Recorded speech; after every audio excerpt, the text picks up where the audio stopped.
Agora sim, 1 Tessalonicenses,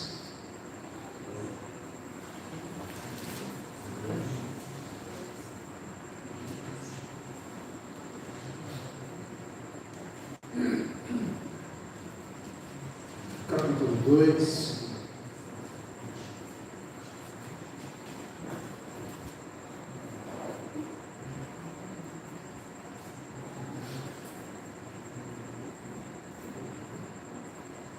diz assim a palavra de Deus. Irmãos, vocês sabem muito bem que a nossa chegada no meio de vocês não foi em vão. Pelo contrário, apesar de maltratados e insultados em Filipos, como vocês sabem, tivemos ousada confiança em Deus para anunciar a vocês o Evangelho de Deus, em meio a muita luta. Pois a nossa exortação não procede de erro ou de intenção impura, nem se baseia no engano, pelo contrário, visto que fomos aprovados por Deus, a ponto de Ele nos confiar o Evangelho, assim falamos não para agradar as pessoas, e sim para agradar a Deus, que prova o nosso coração. A verdade, como vocês sabem, é que nunca usamos de linguagem de bajulação, nem de pretextos gananciosos. Deus é testemunha disso. Também jamais andamos buscando elogio das pessoas, nem de vocês, nem de outros. Embora como apóstolos de Cristo pudéssemos ter feito exigências, preferimos ser carinhosos quando estivermos aí com vocês, assim como a mãe que acaricia os próprios filhos. Amém? Feche seus olhos, vamos orar ao Senhor mais uma vez. Pai querido, oramos a Ti, pedimos graça, te pedimos, ó Deus, a mesma disposição de coração que o apóstolo Paulo tinha. Queremos ser, ó Deus, cristãos para este tempo. Queremos fazer a diferença em nossa geração, queremos viver o Evangelho, queremos andar por Ele, queremos confiar nele. Ajude-nos, ó Deus, essa noite, responde, ó Pai, as perguntas que cada coração tem feito. Ó Espírito Santo, Tu sondas, Tu sabes e conheces cada uma das angústias, que eu possa responder, ó Deus, as expectativas de cada um aqui essa noite. Oramos também por aqueles que nos assistem, que possam, Deus, de igual forma ser abençoados pela Tua palavra. A oração que fazemos em nome de Jesus. Amém. Amém? Eu queria enfatizar com você, eu li um pedaço grande, e eu vou ministrar com base em um dos versos, que é o verso 2. Ele diz assim: pelo contrário, apesar de maltratados e insultados em Filipos, como vocês sabem, tivemos ousada confiança. Aleluia! Tivemos ousada confiança em nosso Deus, para anunciar a vocês o Evangelho de Deus, em meio a muita luta. Nós sabemos o contexto da implantação dessa igreja lá em Tessalonicenses. Apóstolo Paulo, ele não teve uma vida fácil. Como foi até ministrado por Deus ao seu coração, quando ele, no momento da sua conversão, o apóstolo Paulo teria que passar por muitas lutas, por muitas provações, e teria que sentir na pele a encarnação do Evangelho. Ele continuaria a obra de Cristo, em outras palavras.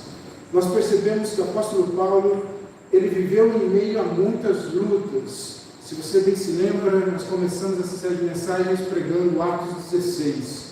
Em Atos 16, aquele famoso texto, quando o apóstolo Paulo e Silas, pregando o Evangelho, eles foram, pelo povo de Filipos, aprisionados. Tendo sido aprisionado, chicoteado antes, eles estavam acorrentados, presos numa masmorra.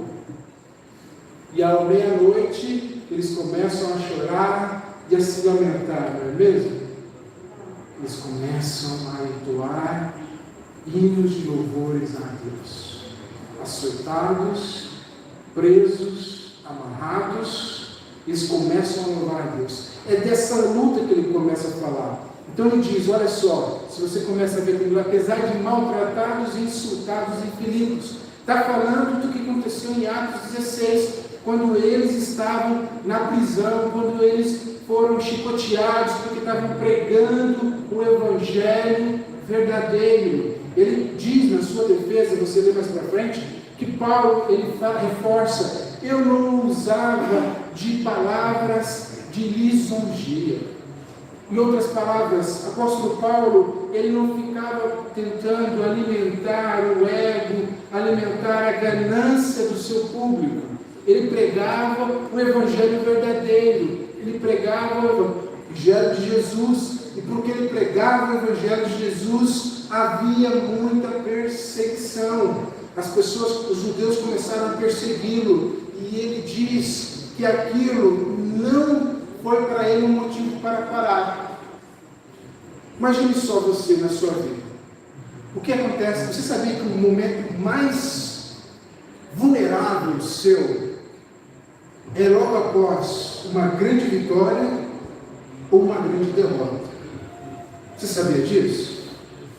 Nós temos que ficar muito vigilantes, não só quando nós perdemos, mas também quando nós ganhamos. Não sei se você consegue já ver na sua vida, mas eu olhando para trás, eu percebo que em momentos onde eu alcancei algum tipo de ápice, algum tipo de vitória, logo em seguida se apresentou para mim um momento de muita luta, um momento em que, se eu não estivesse vigilante, fatalmente cairia. Logo após uma grande derrota, ou logo após uma grande vitória, nós meio que baixamos as guardas. Você entende o que eu estou te dizendo nessa noite? Nós baixamos as guardas. De repente você vem de uma campanha, de repente você vem de um propósito, de repente você vem de uma mudança de hábito, quando você começa a ser mais disciplinado no estudo da palavra. Logo depois de um grande impulso, de um grande ápice, nós começamos a baixar as guardas. O apóstolo Paulo, ele teria motivos, de repente, olha só, se fosse você na vida de Paulo agora, você está pregando o Evangelho na cidade, e ali pregando o Evangelho, fazendo a vontade de Deus, você é preso, maltratado, chicoteado, preso, de repente seja motivo de você pensar, devo tirar umas férias, eu devo tratar minhas feridas, eu preciso curar as cicatrizes que ficaram dessa prisão. Não, o apóstolo Paulo, logo em seguida, ele engata uma outra missão. Logo em seguida, ele vai para um novo projeto, que é esse projeto aqui, que é o projeto de continuar pregando. Vocês bem se lembram? Ele teve um sonho, passa a Macedônia, passa a Europa, começa a pregar por aqui. Deus tinha dado uma palavra para ele, ele diz, não é hora de descansar, não é hora de parar, é hora de continuar aquele projeto. E logo em seguida, ele sai de Filipos, meio que escorraçado pelos judeus ali, e ele vai pregar o Evangelho em Tessalônica. Eu não sei se eu falo com alguém aqui essa noite, mas eu queria te dizer que não é hora de parar. Não é hora de parar. Eu não sei como está a sua luta. De repente, eu gosto de uma expressão que diz que você pode perder uma batalha, mas não perder a guerra. Por vezes, na caminhada, pode ser que nós tropeçamos, pode ser que nós achamos que estamos em desvantagem, estamos perdendo, mas o conselho do apóstolo Paulo para nós essa noite é continuar caminhando. Continuar, olha só, isso só parece, Porque você vai ver depois o relato de Paulo, da igreja de Filipos. Você vai ver que a igreja de Filipos era uma igreja que cresceu, era uma igreja que floresceu. O título da carta da igreja filipenses é o quê? É alegria. Olha como é curioso, um lugar onde o apóstolo foi tão perseguido, um lugar onde o apóstolo foi maltratado, e por ele mesmo disse, maltratado e insultado. Ele escreve depois uma carta para aquela igreja, para aquela cidade, dizendo: alegria, alegrem-se no Senhor. Então, se você hoje se encontra nesse ambiente, onde você foi maltratado e insultado, a palavra de Deus é: continue caminhando, continue fazendo o que Ele mandou fazer, continue fazendo a missão que Ele colocou para você. E Ele diz assim, olha só: apesar de maltratados e insultados em Filipos, como vocês sabem, tivemos ousada confiança em nosso Deus. Tivemos ousada confiança em nosso Deus. Esse é o tema da mensagem dessa noite: a ousadia dos filhos de Deus. Amém? Você é filho de Deus? Então você precisa ser ousado. Você precisa ser ousado. Olha só, quando ele fala, tivemos ousadia, ousada confiança em nosso Deus. Quem é aquele que tem ousada confiança? Quem é o cristão que tem ousada confiança em Deus? Não é só um cristão que sabe que Deus pode lhe dar o que ele necessita. Se você tem fé em Deus, se você acredita que Deus pode suprir as suas necessidades, esse é o estágio 1 do cristianismo, da maturação de um cristão. Então é aquele que passa a confiar de que Deus vai suprir todas as suas necessidades. Eu tenho certeza que todos aqui já têm essa fé, amém? Você tem essa convicção? Deus vai suprir todas as suas necessidades. Precisamos ter essa convicção. Por que o apóstolo Paulo fala: tivemos ousada confiança em nosso Deus? Porque ele sabia que Deus ia suprir todas as suas necessidades. Nós precisamos, como filhos de Deus, ter essa ousada confiança em Deus. Como foi ministrado aqui pelo irmão Eli, ainda que eu confio em Deus. Você pode dizer assim? Ainda que eu não sei qual que é a sua situação. A situação que ele está descrevendo ali, ele descreve a situação daquele que planta, daquele que cria o gado. Ainda que dê tudo errado, ainda que as coisas saiam do script, eu confio que Deus está me guardando, me protegendo e vai prover sobre a minha vida. Amém?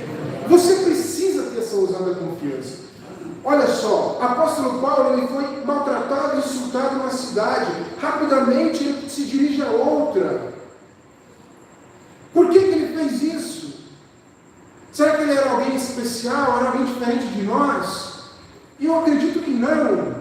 A palavra de Deus, ela deixa muito claro, ela faz várias menções a respeito disso. São homens como a gente, ou em outras palavras, são pessoas de carne e osso como a gente, que têm as mesmas crises, que têm as mesmas perguntas, que têm os mesmos questionamentos, que têm de repente as mesmas dores, as mesmas necessidades. Ele tinha ousado a confiança porque ele já sabia de que Deus estava para prover. Mas eu acredito ainda mais. Ele não estava apenas nesse primeiro degrau da fé. Porque a maturidade cristã, ela tem esses degraus. Então eu venho para o Evangelho, recebo o Evangelho, porque eu tenho alguma necessidade, que a gente fala que são necessidades emergentes. São necessidades que são necessidades materiais. Qual que é a necessidade emergente? É a necessidade de comer, é a necessidade de proteção, é a necessidade de habitação. Muitos de nós viemos para a igreja para quê, afinal de contas?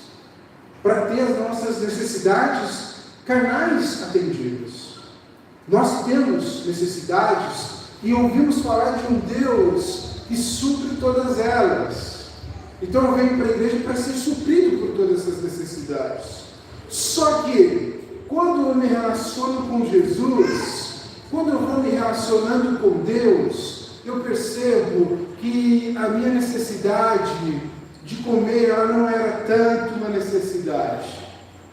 Quando eu percebo nesse contato de intimidade com Jesus, eu percebo que a minha necessidade de me vestir não era tanto uma necessidade. Quando eu tenho esse contato com Jesus, eu percebo que a necessidade de uma casa não era tanto necessidade. Minha necessidade maior era do próprio Deus. E essa é a mensagem do Evangelho. Que nada que você tenha ou possa conseguir vai te satisfazer como o Senhor pode te satisfazer. Então nós acreditamos, eu acredito, e eu prego isso, Deus quer te dar tudo o que você precisa. Amém? Você pode dizer amém? Ajudar aqui? Deus quer e pode te dar tudo o que você precisa. Mas Ele quer, e na verdade pode te dar aquilo que você ainda não sabe que você precisa, que é a própria presença de Deus. Essa é a maior necessidade do cristão, é a presença de Deus. E essa ousada confiança que ele tem aqui, não é só de alguém que sabe que Deus vai suprir. Essa ousada confiança dos filhos de Deus, não é só de alguém que sabe que Deus vai suprir, mas é daqueles que sabem que a sua vida, ela está melhor nas mãos de Deus do que nas mãos próprias, ou nas mãos do mundo, ou nas mãos de alguém. Você está me entendendo aqui essa noite? Essa ousada confiança vem de alguém que sabe que Deus sabe o que é melhor para a sua própria vida. Eu queria fazer um exercício com você essa noite. Quantos, não vou nem levantar a mão, você pensa só. Quantos acham, ou se você acha, vou fazer no individual, você acha que você sabe o que é melhor para você mesmo? Eu, há 5 anos atrás, eu achava uma coisa. E ainda bem que aquilo que eu achava que era bom para mim não se concretizou. Porque nós somos voláteis, nós somos pequenos. E eu estava esses dias explicando para minha filha mais nova, Maria Júlia, ela me fez algumas perguntas difíceis de responder. Crianças fazem perguntas difíceis de responder. E algumas delas eu falei, papai não sabe. Eu não sei. E aí ela começou a pensar, né? Falando assim, quando eu chegar no céu eu vou perguntar isso para Jesus. Quando eu chegar no céu eu vou perguntar isso para Jesus. E aí aquela conversa foi indo, mas papai, mas como assim você não sabe? Você não é pastor? Sim, filha, papai não sabe. Porque papai, ele tem uma mente pequena, uma mente humana. Eu não consigo, né? Eu falei uma palavra para escrutar o entendimento de Deus. Eu não consigo entender Deus. E por isso que eu sirvo a Deus. Porque se eu conseguisse entender Deus, se eu conseguisse entender a lógica de Deus, eu falei para ela, o meu Deus seria um Deus bem pequeno. E nós servimos um Deus grandão, uma música que tem as crianças, né? Meu Deus é um Deus grandão. Eu não consigo entender Deus. Eu não consigo entender a lógica de Deus por muitas vezes na minha própria vida. Eu penso, olho para a minha história e falo, Deus, de repente esse dia aqui não precisava ter existido. Deus, de repente essa situação aqui não precisava ter existido. Esse momento de dor, esse momento de luta, não precisava ter existido. Mas eu não sou Deus. E eu ressignifico a minha vida debaixo de um Deus grandão. Um Deus que sabe todas as coisas. Um Deus que sabe o que é melhor para mim, melhor do que eu mesmo. Às vezes eu infringo processos de maturação na vida das minhas filhas, que às vezes dói. Dizer não, por muitas vezes, dói. Colocar indisciplina, colocar de castigo, muitas vezes dói. Mas eu sei como pai que é o melhor. Eu estava esses dias andando de Uber em São Paulo, semana passada, quando eu fui fazer o curso lá, é o caminho da igreja até o hotel, um Uber bem falante, e aí começou a falar a vida dele, e a dificuldade que ele tinha de criar um filho adolescente. E ele estava bem magoado com o filho. Mas ele não podia fazer isso comigo. E ele chegou num ponto de amargura que ele decidiu abandonar esse filho. Abandonar no sentido assim, ele não ia, né, ele até falou assim, você acredita que hoje eu nem consegui dar bênção para ele? Que o menino foi pedir bênção, ele não deu bênção para o menino, naquele dia que ele estava me carregando. Tão magoado ele estava. Não ia mais aconselhando ele. Não ia mais deixar o menino se virar. Podia morar na casa dele, mas ia deixar o menino se virar.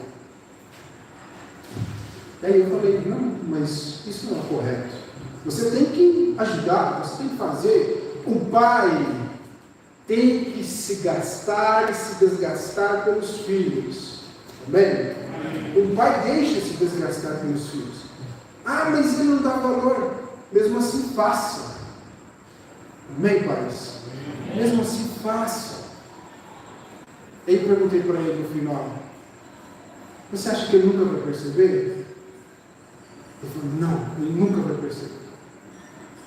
Não, você está errado. O dia que ele for pai, ele vai olhar para você e vai perceber, e vai se lembrar de todas as vezes que você se gastou por ele. Isso vai conduzir a forma como ele vai ser pai. Não deixe que a amargura do seu filho te prive de fazer o melhor para o seu filho. Porque um dia ele vai se lembrar. E ele concordou comigo, porque quem aqui não se lembra? Quantas vezes eu fui injusto com minha mãe? Quem não foi injusto com os pais? Tem uma música, né, que diz, eu não lembro agora, mas fala assim, nós nos tornamos igual aos nossos pais. Né? Um dia os filhos vão ver isso, nós percebemos. O apóstolo Paulo diz que um dia nós teremos a mente de Cristo. Hoje nós vemos como por um espelho, mas um dia nós veremos tal como ele vê. Aí, esse dia que eu acho que não precisava ter existido, aquela situação que eu acho que não precisava ter existido, eu vou olhar com os olhos de Deus e eu vou dizer, sim, foi tudo cooperando para quem eu me tornei. Todas as coisas cooperam, nós gostamos de dizer esse versículo, né? Sabe que só as coisas boas cooperam? Não. Não são só as coisas boas que cooperam, todas as coisas. Elas formam o nosso caráter, elas formam quem nós somos. Vamos voltar para o texto? Então o apóstolo Paulo está dizendo aqui que ele tinha ousada confiança. Essa ousada confiança, ela não é apenas de saber que Deus pode suprir a sua necessidade. Essa ousada confiança é de saber que Deus está no controle da sua vida. E por mais que por vezes ele seja insultado e maltratado, aquilo não foge, não escapa aos olhos de Deus. Não te deixa maravilhado isso? Por mais que você seja insultado, por mais que você se doe no seu casamento, por mais que você se doe na criação dos seus filhos, por mais que você se doe em qualquer situação da sua vida, também em questão de pregação do Evangelho, por mais que você se doe, nunca se esqueça de que Deus assiste a sua luta. E é isso que ele está falando, olha só, eu aparentemente tive uma derrota, mas eu tive uma ousada confiança em Senhor. Ou com outra tradução vai dizer assim, que Deus o encorajou. Deus o encorajou. Quantos precisam ser encorajados por Deus? Eu não sei qual é a situação que você vive todos os dias. Nós costumamos dizer, né, que todos os dias tem que matar um leão. Todos os dias nós temos uma luta. E eu digo para você, persevere, mesmo naqueles dias que você acha que você está perdendo, mesmo naqueles dias que você acha que não vai dar mais, mesmo naqueles dias que você acha que está tudo perdido. Recobre a confiança num Deus que está a cuidar da sua vida. Nós precisamos dessa ousada confiança. Nós precisamos dessa ousada confiança. Eu já fui membro de 3 igrejas. Da primeira, ousada confiança era você levantar uma oferta bem gorda para entregar ao seu Deus. Era uma ousada confiança saber, não, se eu colocar aqui R$1.000, Deus tem 100.000 para me dar, aleluia. Se eu colocar aqui R$10.000, Deus pode me dar aquela casa que eu estou precisando, que eu tanto sonho e desejo. Essa era a ousada confiança. É a ousada confiança que alguns pregam. É a ousada confiança de quem alguém que quer fazer Deus o seu serviçal. Muitas pessoas estão nessa primeira fase que eu falei, que é de esperar que Deus supre as suas necessidades, e elas começam a viver o Evangelho de ponta cabeça. Porque na verdade, o que elas querem? Controlar Deus. Já teve de querer controlar Deus? Muitas vezes em nossas orações, e aí na semana de oração vai ser desconstruído isso, porque nós vamos fazer orações perigosas. Mas olha só, muitas das nossas orações que não são perigosas, muitas das nossas orações são na tentativa de controlar Deus. Nós fazemos ela no sentido de que Deus, Ele está dentro de um sistema, nós somos o Sol, e tudo tem que orbitar em volta de nós, inclusive Deus. Então nós queremos controlar todas as situações ao nosso redor. É aquela oração, eu já fiz aqui, mas não basta, vale a pena a gente relembrar. Você vai decolar de avião. Esse é o melhor exemplo que tem. O avião começa a se preparar para fazer a decolagem. Ele faz um barulho quando liga as turbinas, né? Aí você começa, Deus, guie esse avião até o ponto de chegada. Não permita que nada aconteça, ao piloto, que ele esteja bem de saúde, que o avião não aconteça nenhuma avaria, que ele possa chegar até o final. Essa é uma oração que você quer controlar Deus. Você diz para Deus qual que deve ser o final. De repente você pudesse olhar só assim, Deus, abençoe e seja feita a tua vontade. Porque nós pensamos que Deus quer derrubar o avião. Por isso nós não temos coragem de fazer, Deus, que seja feita a tua vontade. Qual que é a oração de Jesus? Deus, que seja feita a tua vontade. É uma oração corajosa de alguém que é ousado em Deus. Ousado em Deus no sentido de saber de que ele não precisa controlar Deus, que a vontade de Deus ela é boa, perfeita, agradável, que ele não precisa controlar as situações ao redor. Você precisa descobrir como é libertador você encontrar-se com esse Deus que te dá ousada confiança, de você não ficar tentando, olha só, controlar as situações. Eu tenho uma personalidade que para mim aprender isso foi muito difícil. Eu gosto das coisas tudo controladas.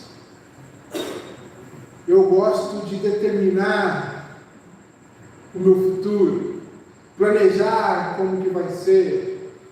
E por vezes Deus foi fazendo na minha vida como Ele fez na vida de Abraão. Sai da tua terra, da tua parentela. Para onde, Senhor? Só sai. Só sai. E Abraão fez o quê?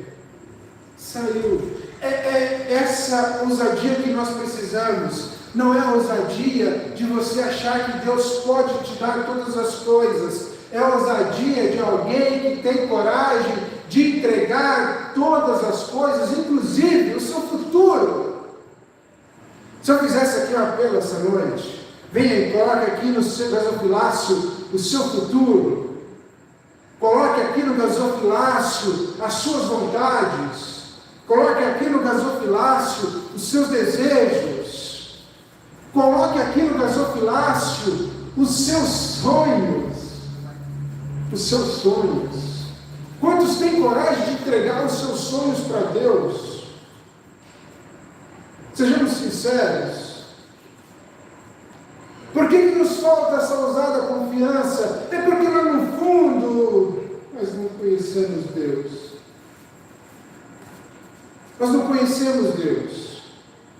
Porque se nós conhecêssemos Deus, entregaremos o futuro, os sonhos, os desejos. Por quê? Porque sabemos que Deus sabe melhor do que nós o que nos faz bem. Amém? Deus sabe melhor do que nós aquilo que nós precisamos. E nem sempre um bombom. Às vezes são umas chibatadas. É ruim, né? Ninguém repreendeu? Estão aprendendo. Ele tinha essa ousada confiança. A ousada confiança dos filhos de Deus é esse destemor do futuro, esse destemor das coisas que podem fazer, é o temor acima de tudo de Deus. Como bem diz os profetas e diz os apóstolos, que eu vou temer a homens? Eu tenho que temer a Deus, que pode não só me jogar no inferno. Então nós precisamos dessa ousada confiança. Nós precisamos viver o cristianismo de peito aberto. Eu não sei, mas você não precisa do que você acha que você precisa. Eu te digo de novo, de repente você não precisa do que você acha que você precisa. Muitas vezes, nós fizemos a campanha passada falando a respeito de uma vida simples, nós ficamos correndo atrás do vento. Estamos igual a Dilma, queremos tocar vento. A gente acha que felicidade é isso aqui, aí fica querendo estocar. Não, felicidade é isso aqui, felicidade é o casamento, felicidade é os filhos, felicidade é os pais, felicidade é um bom emprego, felicidade é uma boa casa, é um bom carro, é dinheiro na conta. Não! Paulo tinha uma ousada confiança de se entregar por completo, e mesmo ele tendo sido maltratado, insultado, chicoteado, preso,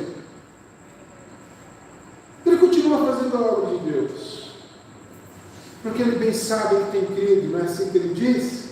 Eu bem sei em quem tenho crido, e sei que Ele é poderoso para guardar o meu depósito até o último dia. Ele sabe quem tem crido, ele tem ousada confiança em Deus. E essa ousada confiança em Deus é para quê? Ele continua dizendo o texto: para anunciar a vocês o Evangelho de Deus. Para anunciar o Evangelho de Deus. Ele tem essa motivação interna, outras vezes, como eu falei, essa coragem que lhe é dada por Deus para continuar a pregação do Evangelho. Para Paulo, o ofício dele era apóstolo. O apóstolo é aquele que implanta igrejas, né? Então, até a gente pode aproveitar, né? Não existe títulos, né? Não é ser pastor não é um título, ser missionário não é um título, ser profeta não é um título, ser mestre não é um título, e ser apóstolo não é um título. São funções. Funções você não incorpora no seu nome, você exerce a função. Então o ofício dele era de implantar igrejas. Então ele tinha que pregar o evangelho implantando igrejas. Você, hoje, qual que é a sua função? Porque todos temos que pregar o evangelho, amém? Somos uma igreja que acredita que cada crente é um ministro, amém? Então todos nós somos chamados a pregar o evangelho. Como nós pregamos o evangelho? Na nossa vida cotidiana. No nosso cotidiano nós estamos pregando o evangelho. De repente você, olha só, você está pregando o evangelho para o seu marido, para a sua esposa. Você está pregando o evangelho, de repente, para o seu pai, para a sua mãe, alguém perto, alguém longe. Você precisa continuar pregando o evangelho. Essa ousadia que o apóstolo Paulo tinha era para continuar pregando o evangelho. Porque não adianta, você deve ter bem ouvido um provérbio que diz assim, que não adianta dar o peixe, tem que ensinar a pescar. Isso tem metade de verdade. Você tem que dar o peixe e ensinar a pescar, né? Porque não adianta só você ensinar a pescar se a pessoa está faminta. No Evangelho, você tem que assistir a pessoa com as necessidades dela, mas você precisa dizer para ela a real do Evangelho. Quando o apóstolo Paulo vem dizendo aqui, nós lemos o texto até o verso de número 7, ele deixa muito claro de que ele pregava uma mensagem que era diferente das mensagens que eram pregadas. Você imagina, mas isso lá atrás, sim, há 2000 anos atrás, existiam pessoas que pregavam coisas que as pessoas queriam ouvir. Quando o apóstolo Paulo fala a Timóteo que as pessoas queriam, que eles iam ter comichões nos ouvidos para ouvir sobre os seus desejos e deleites, já existia naquele tempo e existe muito mais hoje, você crê comigo? Pessoas que falam, venham para Jesus e Ele vai resolver todos os seus problemas. Venham para Jesus e pare de sofrer. Tem a igreja que eu servia, esse vídeo não vai ficar aberto depois, né? Mas a igreja que eu seguia tinha um lema assim, pare de sofrer. Você não está pregando o Evangelho dizendo pare de sofrer. E ele diz isso muito claramente aqui. Olha o que ele diz. Nós não usamos linguagem de bajulação, ele diz no verso 5. O que significa isso? Ele não dizia o que as pessoas queriam ouvir. Ele dizia o que Deus mandava que ouvisse. A mensagem do Evangelho é a seguinte, em breve resumo. Nós pecamos contra Deus, terrivelmente pecamos. O apóstolo Paulo diz em Romanos 3,23 que ninguém, 3,23 diz que o pecado tem o seu salário. E o capítulo 3 diz que ninguém busca a Deus por espontaneidade. Todos nós pecamos. Todos nós estamos fadados ao inferno. E não há nada que nós fazemos para mudar isso. Essa é uma mensagem que choca, por quê? Porque, como eu disse antes, nós queremos o quê? Queremos controlar Deus. Como que você controla Deus? Eu vou ser bonzinho. Eu vou entregar o meu dízimo, minha oferta. Eu vou dar comida, cesta básica para os pobres na rua. Eu vou pagar todos os meus impostos. Nós queremos controlar Deus. Alguém que vive pela religião, que faz todas essas coisas, ele não suporta a mensagem do Evangelho que diz que você não consegue alcançar o alto padrão de Deus. Porque afinal de contas, o que nós queremos fazer? Queremos comprar a nossa salvação. Queremos controlar Deus. Já houve uma oração assim, ou um desabafo, melhor dizendo. Senhor Deus, por que isso aconteceu comigo? Eu já vi essa oração, esse desabafo. Mas eu sou tão bonzinho. Mas eu dou dízimo do hortelã, do cominho, do coentro. Por que eu bati o carro? Por que meu parente está doente? Por que fulano morreu? Isso são indagações de pessoas que não entenderam o Evangelho. Por que não entendem o Evangelho? Porque elas acham que de alguma forma elas têm crédito com Deus pelas coisas que fizeram. Ninguém tem crédito com Deus. Nenhuma das nossas boas ações podem aplacar a ira de Deus contra o nosso pecado. Por isso que o apóstolo Paulo fala, nós não pregamos bajulação. Em outras palavras, eu não falo o que o povo quer ouvir. É muito ofensivo para as pessoas ouvirem o Evangelho de que Cristo morreu por elas quando elas ainda eram pecadoras. Romanos capítulo 5. E que a salvação é pela graça. A salvação não tem nada que eu possa fazer. Na salvação eu só recebo. O que eu preciso para ser salvo? Reconhecer que eu sou um pecador. Reconhecer que eu não consigo atingir o padrão de Deus, a justiça de Deus. E reconhecendo isso, eu me arrependo de quem sou, me arrependo do que faço e corro para Jesus para receber um presente que Ele me dá, que é a salvação. Não está no âmbito do meu controle. Não tente controlar Deus com suas boas ações. As boas ações fazem parte dos filhos regenerados, amém? Os filhos regenerados, eles fazem boas ações, mas não para controlar Deus, mas para agradá-lo. Um filho quer agradar o seu pai, amém?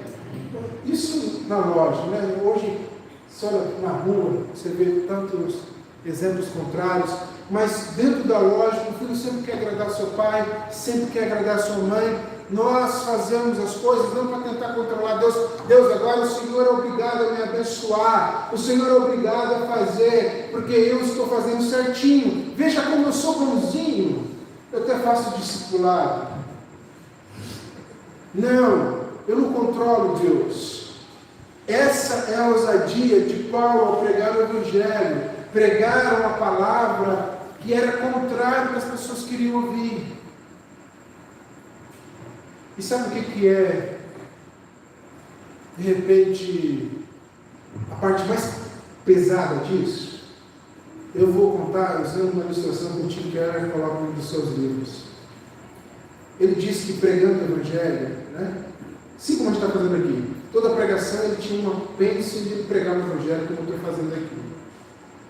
Aí diz que uma irmã, que eu via já há muito tempo, ela foi no final do culto para conversar com ele. Fala, pastor, posso falar contigo? Eu estava ouvindo a mensagem e agora eu acho que eu entendi o que é o Evangelho. E ele fala, empolgado, né? Que bom, irmã. Que bom que você entendeu o que é o Evangelho. Mas uma coisa ainda está me pegando. Se Deus entregou seu filho para mim, entregou tudo que ele tem para mim, isso significa que nada do que ele me peça é demais. E ele falou exatamente isso.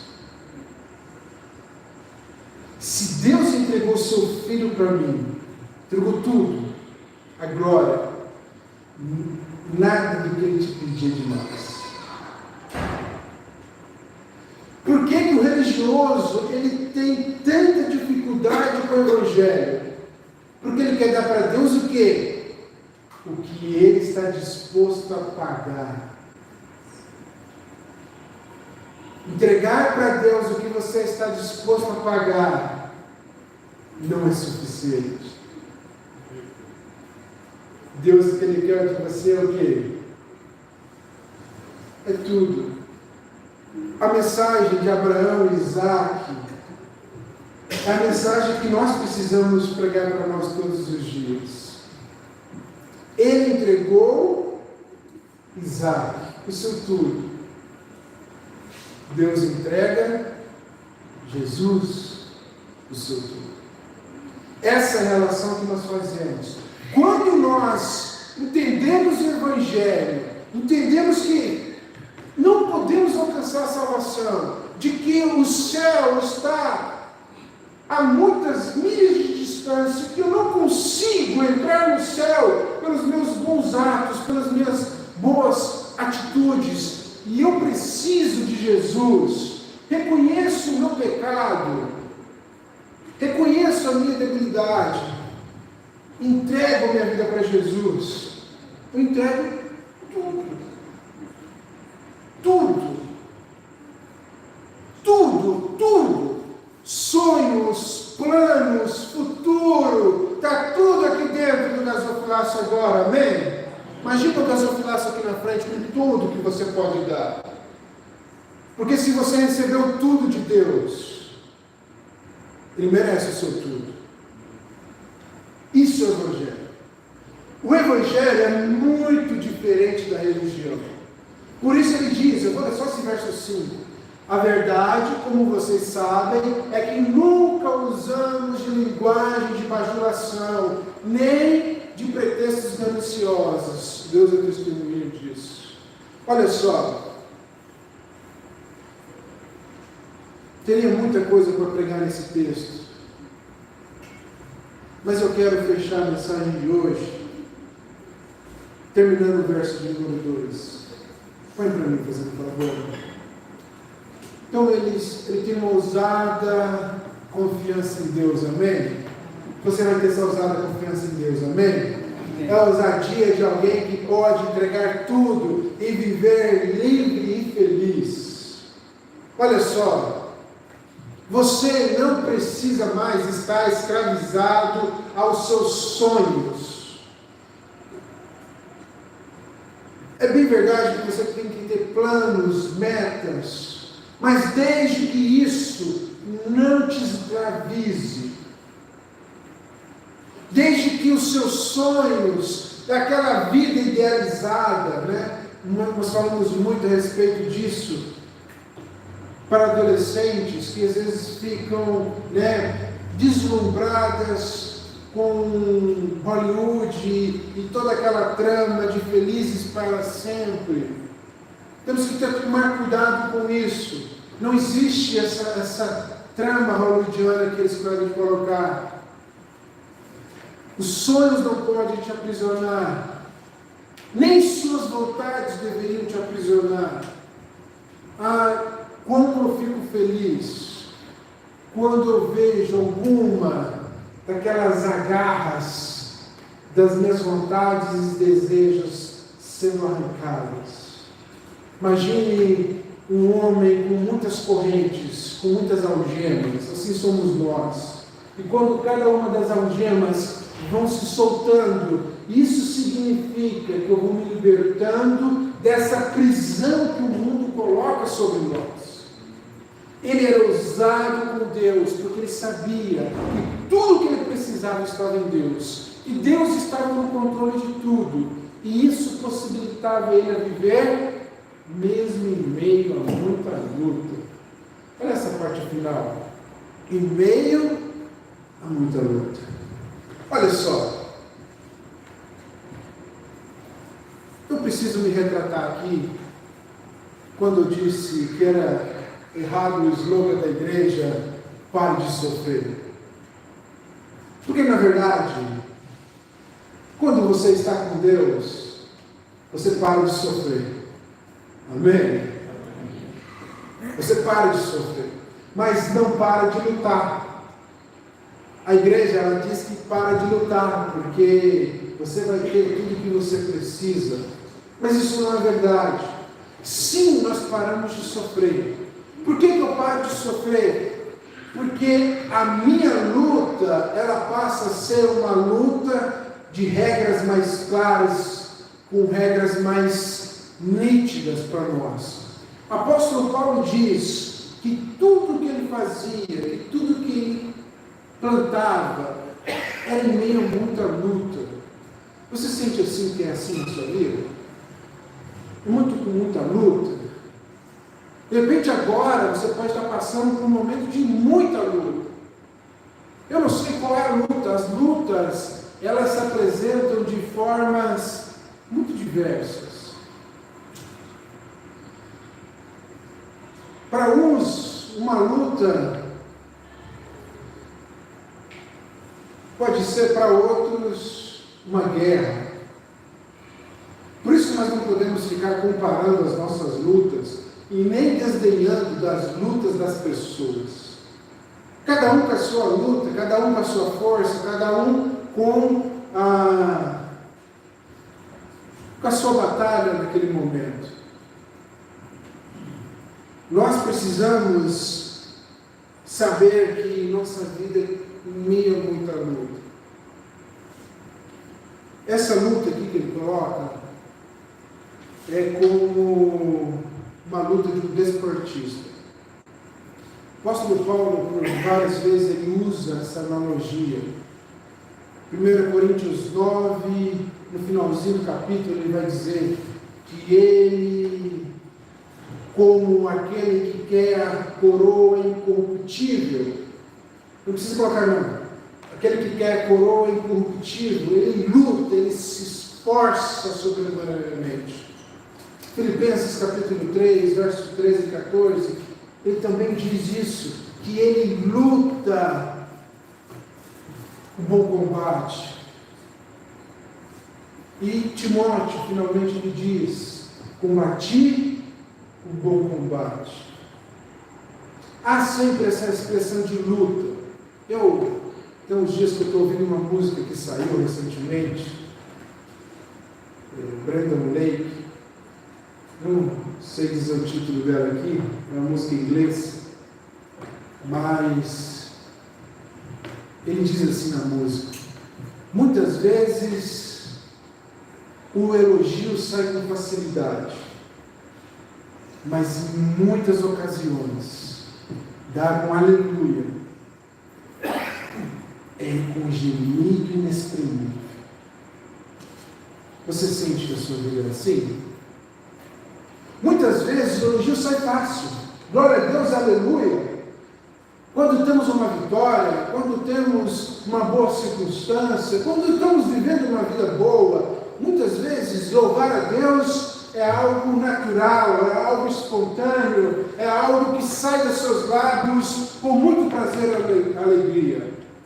Mas por muitas vezes passamos momentos em nossa vida que um aleluia, ele vem com muito esforço. Imagina um boxeador que acaba de levar um cruzado no queixo.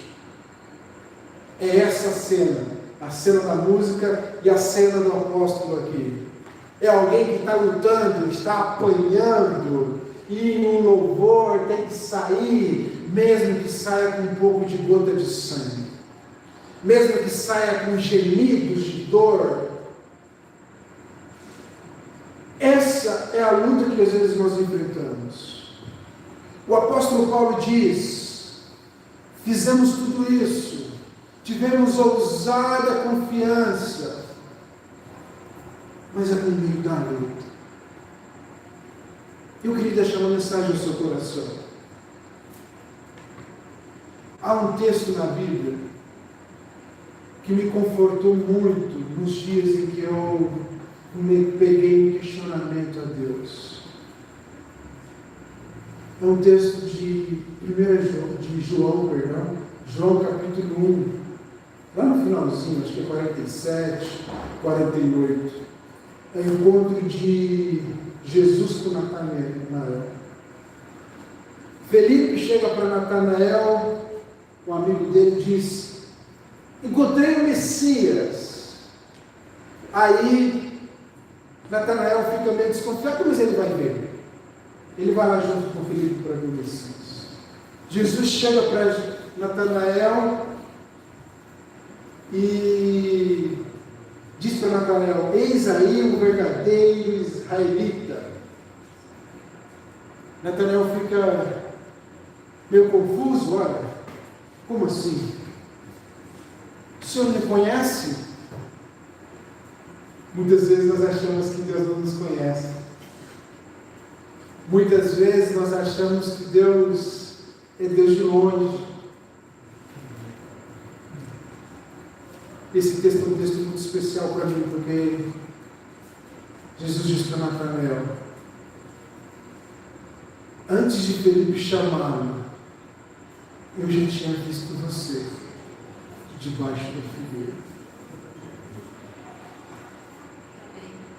Sabe, aquele dia que você estava chorando no travesseiro, aquele dia que você achou que Deus de repente se esqueceu de você, aquele dia que você achou que você pudesse ter sido abandonado, essa é a passagem que Deus diz para você: eu te vi no seu pior dia. No seu pior dia eu te vi, no seu pior dia eu te assisti. Eu não te abandonei. Continue lutando. Continue lutando. Nós precisamos ter essa ousada confiança em Deus. O apóstolo Paulo, ele chegou a dizer em um momento, ele diz assim: meu desejo era morrer para o céu, mas eu vou continuar aqui. Mas eu continuo aqui mesmo em meio a muita luta, em meio a muita batalha, porque eu bem sei e tenho crido. Ele vai guardar o meu depósito. Eu combati o bom combate, completei a carreira, guardei a fé. Guarde a sua fé. Mesmo aqueles dias que você pensa em desistir, guarde a sua fé. Ele está te assistindo. Há um texto que diz assim, muitas vezes nós não compreendemos. João 14, 30, eu acho, ou 15, 30, 14, 33. Olha aí, ele diz assim: tende bom ânimo, eu venci o mundo. Muitas vezes nós queremos vencer, mas você não precisa vencer. Você precisa lutar. A vitória ele já conquistou para você. A vitória ele já conquistou para você. Se você deseja uma vida santa, se você deseja abrir mão de alguns pecados, eu te digo essa noite, a vitória ele já conquistou para você. A vida santa ele já conquistou para você. Continue lutando, continue lutando. A vitória não é você que vence, é ele que venceu. Você só adere a isso. Conseguiu achar? João 16. Com esse texto a gente encerra. Se os músicos quiserem. Exatamente. Se os músicos quiserem subir. Olha só, falei estas coisas, ele está falando de tudo aquilo que os discípulos iam ter que passar, porque o Espírito Santo ia ser enviado, mas para o Espírito Santo ia ser enviado, Jesus tinha que subir. E Jesus subiria como? Morrendo em morte de cruz. E ele diz no final: no mundo vocês passam por aflições. Sabemos disso, amém? Você sabe disso? Amém. Sabemos disso. No mundo nós passamos por aflições, mas tenham coragem, tenham coragem, eu tenho ânimo, alegre-se. Assim como o apóstolo estava lá na igreja, lá na cidade de Filipos, açoitado, amarrado, preso injustamente, ele, no meio da noite, ele se levantaram e louvaram ao Senhor. Louve ao Senhor. Tenha coragem, tenha bom ânimo. Se conforte nessa mensagem. Ele venceu. É o que basta. Você vai vencer, não porque você vai vencer essa luta que você passa. Você vai vencer porque Ele venceu. Ele venceu. É suficiente para os filhos de Deus. Ele venceu, é suficiente para os filhos de Deus terem ousada confiança no seu Deus. Eu clamo a você essa noite, confie ousadamente no seu Deus. Não é uma confiança de que Ele vai te dar, é uma confiança que você pode entregar, pode se entregar, inclusive no seu pior dia. Ele não te abandona, Ele não te abandona. Eu passei por algumas lutas, em todas elas, hoje no tempo, vi os momentos em que Deus me cuidou. Que você possa também sentir-se cuidado por esse Deus. Mesmo em meio à luta, Ele cuida de você.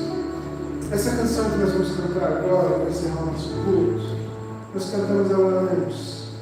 É uma canção que eu gosto especialmente. Ela fala da canção de Moisés. Que você cante esses versos em meio à sua oração, mas que você nunca se esqueça de que a vitória, ela é nossa porque Jesus venceu.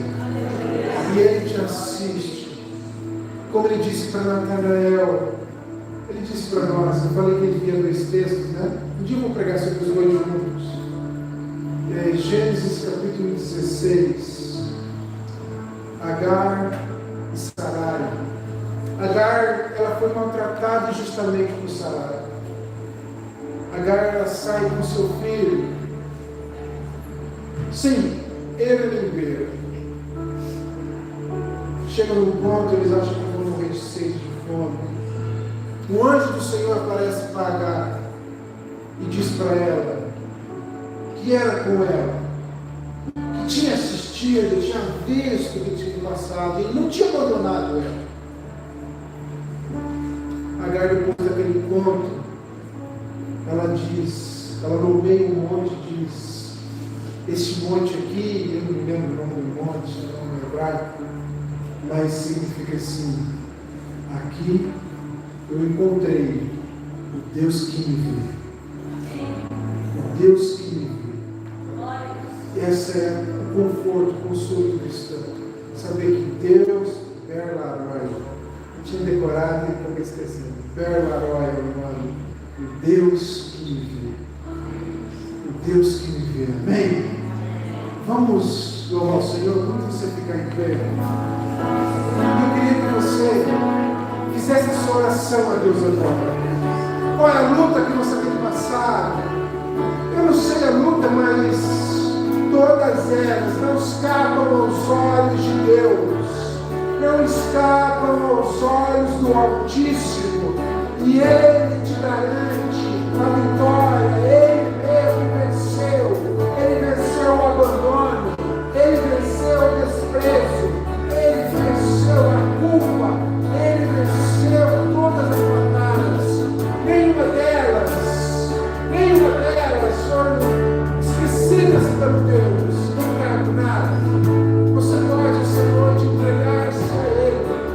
Aí no seu lugar se entrega a esse Deus que te vê no seu pior dia, que te vê nos momentos de luta, que te vê nos momentos de dificuldade, que te ajuda a caminhar, que te dá poder para ter uma ousadia nele.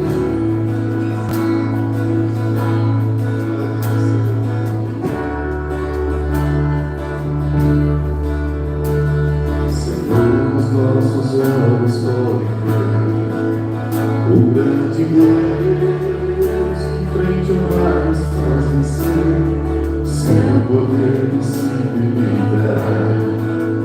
Ao que está diante de nós, pelas águas nós passamos, o teu nome exaltamos, como as mãos levantadas, os corações rendidos em adoração. Essa é a nossa canção.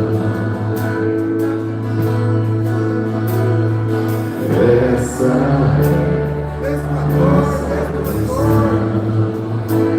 Essa é a nossa canção. O Senhor é a nossa força, é o centro da nossa canção.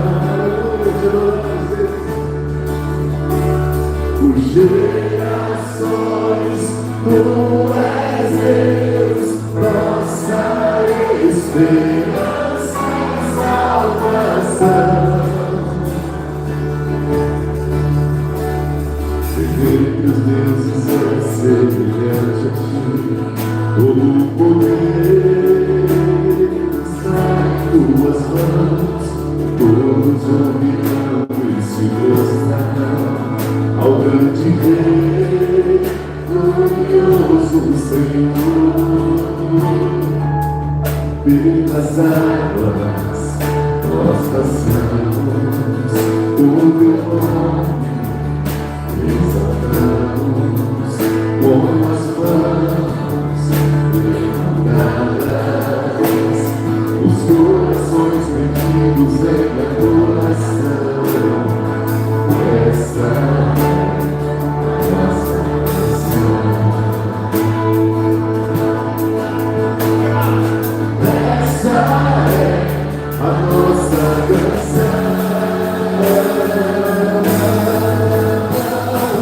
O Senhor é a nossa força, Ele é o centro da nossa canção.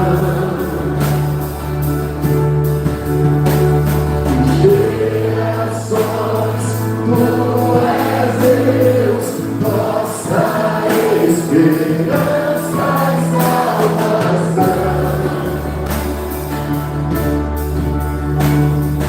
O Senhor é a nossa força, Ele é o centro da nossa canção. Por gerações, tu és Deus, nossa esperança e salvação.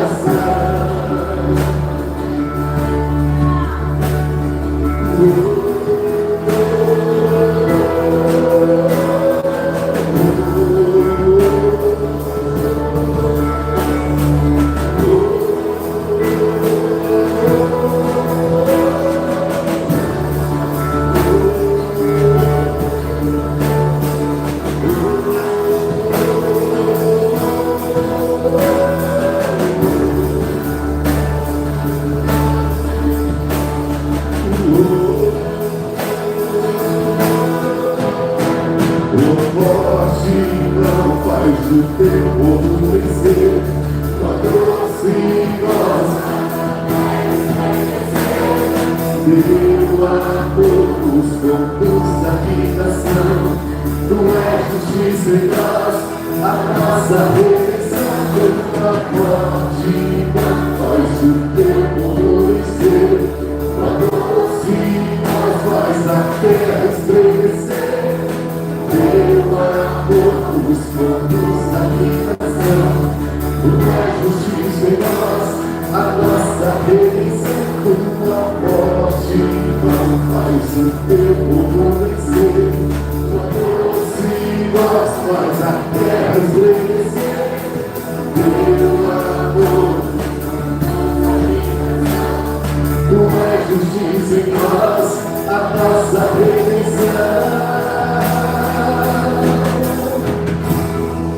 O Senhor é a nossa força, Ele é o centro da nossa canção. Gerações, tu és Deus, nossa esperança e salvação.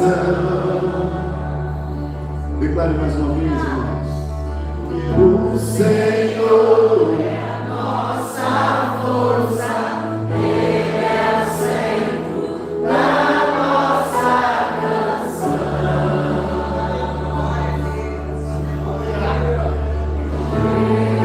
Gerações, Tu és Deus, nossa esperança e salvação. Sim, Senhor, nós declaramos, ó Pai, o Senhor é a nossa força, o Senhor é a nossa força. Ó Pai querido, nos ajude, ó Deus, nos dias de luta, nos dias de batalha, ó Pai, a colocar os nossos olhos firmemente em Cristo, a colocar os nossos olhos no Senhor. Ó Deus, e quando as ondas se levantarem contra nós, nós resistiremos pelo poder do Senhor. Ó Espírito Santo, nos ajude, ó Pai, a não sucumbir diante das provas, a não sucumbir diante das lutas. Ó Deus, coloca um sorriso alegre no nosso rosto. Ah, Pai querido, nos ajude, nos encoraje, ó Pai, a continuar, a lutar, a caminhar. Oh Deus, não permita que desfalecemos no caminho, que percamos a alegria da salvação, a alegria de pertencer ao Senhor. Lembra-nos, ó Deus, lembra-nos, ó Deus, do prêmio que está, ó Pai, guardado a nós. Lembra-nos, ó Deus, da missão que nos foi dada. Ó Pai, conduza-nos com força, para continuarmos a caminhar, ó Deus. Apresentamos a Ti todas as nossas lutas. Ó Deus, apresenta ao Senhor, ó Pai, a luta de cada irmão que está aqui essa noite, de cada irmão, ó Pai, que está assistindo o culto, ó Pai, pela TV. Ó Espírito Santo, dá-nos, ó Deus, a sensação, a presença do Senhor, ó Pai, para que possamos, ó Deus, ter a convicção de que o Senhor nos vê, de que o Senhor está conosco e de que o Senhor não nos abandona. Ah, Espírito Santo, levante uma igreja forte, levante uma igreja confiante, com ousadia santa. Oh Deus, que sejamos ousados, filhos de Deus, para essa cidade, que sejamos ousados, filhos de Deus, lá onde nós estamos, na nossa casa, na nossa família, ó Deus, no nosso trabalho, onde estivermos, ó Deus, verão a ousadia de alguém que vive livre para te adorar, para viver, ó Deus, a vida que vale a pena ser vivida, a vida que vale a pena ser vivida. Ah, Espírito Santo, complete a obra em nós, para que a cada dia possamos nos desatar deste mundo e viver para o Senhor, ó Deus. Ah, Espírito Santo, faz isso em nós, que é a oração dos teus filhos. Abençoe-nos, ó Deus, abençoe-nos, ó Pai, mais uma semana, que tenhamos aqui, ó Deus, uma semana de oração, uma semana de comunhão contigo. Abençoe aquele, ó Deus, que precisa de uma resposta financeira, uma resposta, ó Deus, de saúde. Abençoe, ó Deus, esse pai, essa mãe de família, ó Deus, que tenha condições de prover o sustento de sua casa. Oramos, ó Deus, por todos aqueles que esperam uma resposta, ó Deus, que recebam, ó Pai, em nome de Jesus. Oramos por todos aqueles que têm necessidades, que sejam atendidas em teu nome, em nome de Jesus. Abençoe nessa semana, ó Pai, assim te pedimos e rogamos em nome de Jesus. Amém. Amém. Que o amor do Pai, que a graça do Filho, que a comunhão do Espírito Santo esteja sobre você. Vá viver a melhor semana da tua vida aqui em nome de Jesus. Amém? Amém, seu irmão, por favor, graças a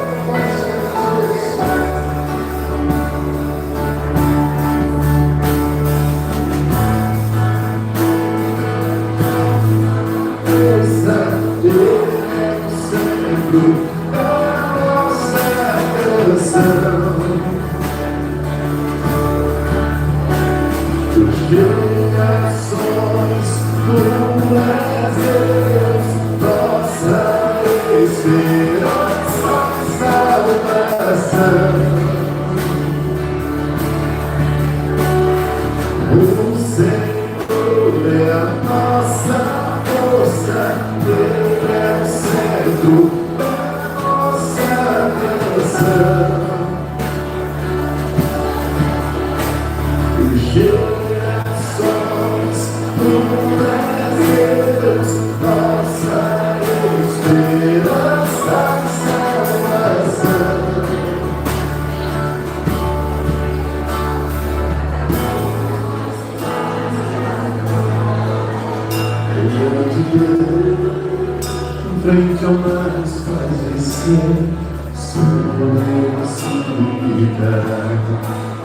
ao que está